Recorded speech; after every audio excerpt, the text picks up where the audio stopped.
Police और army दोनों ही देश की सुरक्षा और कानून व्यवस्था बनाए रखने में महत्वपूर्ण भूमिका निभाते हैं। यहाँ एक लंबी स्क्रिप्ट है जो पुलिस और आर्मी के इतिहास, उनकी भूमिका और उनके बीच के अंतर के बारे में बताती है। पुलिस का इतिहास। पुलिस की उत्पत्ति प्राचीन काल में हुई थी, जब राजाओं और साम्राज्यों ने अपने क्षेत्रों की सुरक्षा के लिए सैनिकों और पहरेदारों की नियुक्ति की थी। प्राचीन भारत में मौर्य साम्राज्य के दौरान पुलिस जैसी व्यवस्था थी जिसे रक्षित कहा जाता था। आधुनिक पुलिस की स्थापना 19वीं शताब्दी में हुई थी, जब औद्योगिक क्रांति के कारण अपराध दर में वृद्धि हुई थी। ब्रिटिश शासन के दौरान भारत में पुलिस व्यवस्था की स्थापना हुई थी, जो आज भी हमारे देश में पुलिस व्यवस्था की नींव है। पुलिस की भूमिका। पुलिस की भूमिका कानून व्यवस्था बनाए रखने, अपराध को रोकने और नागरिकों की सुरक्षा करने में होती है।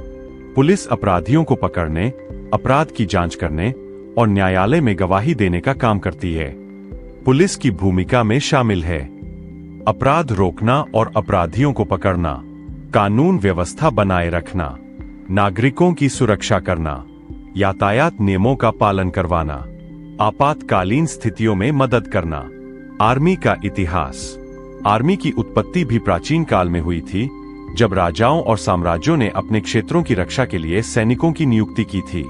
प्राचीन भारत में मौर्य साम्राज्य के दौरान एक शक्तिशाली सेना थी जो देश की रक्षा करती थी।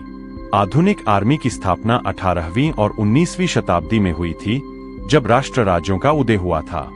भारतीय सेना की स्थापना ब्रिटिश शासन के दौरान हुई थी, जो आज भी हमारे देश की रक्षा करती है। आर्मी की भूमिका। आर्मी की भूमिका देश की रक्षा करने, बाहरी खतरों से निपटने और देश की संप्रभुता की रक्षा करने में होती है। आर्मी देश की सीमाओं की रक्षा करती है और देश के अंदरूनी सुरक्षा के लिए भी काम करती है। आर्मी की भूमिका में शामिल है देश की रक्षा करना, बाहरी खतरों से निपटना, देश की संप्रभुता की रक्षा करना, प्राकृतिक आपदाओं के समय मदद करना, देश के अंदरूनी सुरक्षा के लिए काम करना। पुलिस और आर्मी के बीच अंतर। पुलिस और आर्मी दोनों ही देश की सुरक्षा और कानून व्यवस्था बनाए रखन